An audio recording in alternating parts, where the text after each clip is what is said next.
The NFL salary cap jumped up by 13.6% to $255.4 million per team for the 2024 season. There's all types of money to be spent, y'all, but what does that mean for the Giants and the Jets for the upcoming free agency period? New York Post NFL reporter Ryan Dunleavy is on to talk money and the salary cap for Big Blue and Gang Green.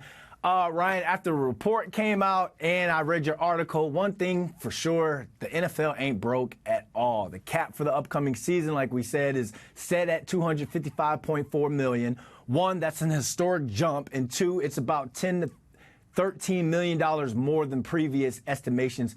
Can you break down for us what caused that number to go up so much? Taylor Swift.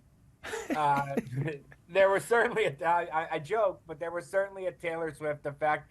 Look, it's back on track from where the salary cap was supposed to be pre-COVID and what that did to NFL revenues. So there's some, COVID adjustment here in the salary cap.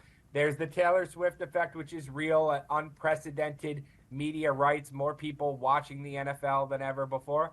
And people forget they sold the Thursday Night Football package to Amazon for $1 billion a year. They sold a playoff game that was only streaming that people complained about. Well, now you're seeing why they did it, because it boosted their revenues. Players are entitled to 48% of the revenues, and that equals out to this salary cap and $255 million per team because the NFL's making more money than ever before, so players get a bigger piece of the pie than ever before. Yeah, and anyone out there who has a problem with the whole Taylor Swift effect, hater going hate, whatever her song is, we're going to shake that off, and these NFL players are going to put that check, that cash right in their pocket. Let's bring it to home here in New York or New Jersey.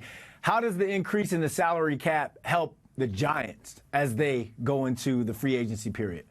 Well, the thing most people say that you got to let me counter it for a sec is like, well, you have more money to spend on free agents. Yeah, but everybody does. Everybody got the same $10 to $13 million boost, right? So like if the Giants were planning to make an offer of $10 million to some free agent, now they could go to 13, while some other team that was planning to offer 12 can now go to 15. So it's still a level playing field in that regard. What it does is maybe it helps them keep their own two prominent free agents. Maybe the Saquon Barkley, the $2 million guaranteed difference that they couldn't reach the agreement on last year. Well, maybe they can now because that $2 million doesn't seem so big. And maybe his asking price, which, was about $25 million guaranteed last year, doesn't seem so bad on the salary cap because it's a smaller part of 255 than it was of whatever last year's, $228 million. So, maybe Xavier McKinney's transition tag or franchise tag is more manageable now when the salary cap's a bigger number. So maybe from the Giants' perspective, it helps keep a couple of guys in-house who are important players. And then, if you want to win bidding wars, everybody got the same boost, but you certainly have more to throw at your top one or two free agents than you did last week. Yeah, that's great news in the sense because you see a lot of fans who want Saquon to stay. Xavier McKinney playing every single defensive snap last season. The man deserves to get a little raise off of that one, if you ask me. So that's great that Joe Schoen's going to have more money at his expense. Do you think that the increase in the cap money has changed how Joe Schoen is going to approach the combine and the NFL draft? Maybe. That's a good question. It's possible, like I said, you have more money, so you can spend it on different players in free agency. Look, Joe Schoen, I think, is going to treats the free agency and the draft together. He looks to draft the positions that have become very expensive: quarterback, pass rusher, cornerback. Those are the positions in free agency that if you want a top guy, offensive tackle, those four positions, if you want a top guy, it costs you a lot in free agency. So I tend to think he keeps that in mind and prioritizes his draft picks at those spots. If we've seen his 3 first-round picks are an offensive tackle, Evan Neal, pass rusher, Kayvon Thibodeau, and a cornerback, Deonte Banks, I don't think that's a surprise. I would very much expect receiver to be high on his board this year.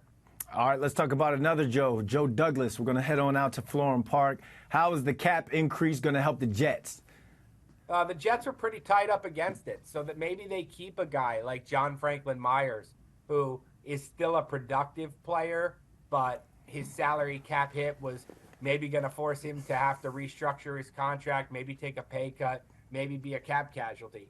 It won't help guys like the Giants' Mark Lewinsky or the Jets' CJ Uzama, guys whose salary cap hits outweigh their performance at this point. But a guy like John Franklin Myers is an interesting case.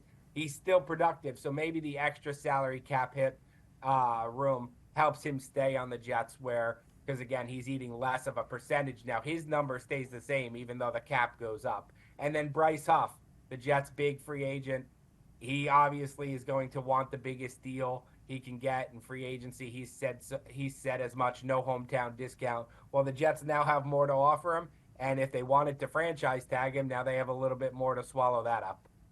Both the Jets and Giants GM's names is Joe, so let's role play a little bit. You're Joe Dunleavy, GM for whichever team. Who has the better situation, do you feel like, because of the cap increase? The Giants have the better salary cap situation.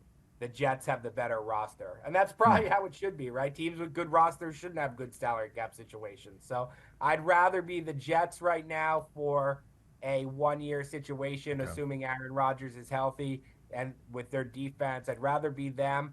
But if the Giants can make some wise decisions here, and that hasn't been the case for the last 8 to 10 years in free agency and the draft picks, if they can get some invest wisely their draft picks and their free agent money, then they'll be in a good spot going forward. It's really a make or break kind of offseason for the Giants in that regard. All right, Ryan Dunleavy, thanks for hopping on with us. Safe travels out to Indy, and we'll be checking in with you this week. Thanks, Brandon.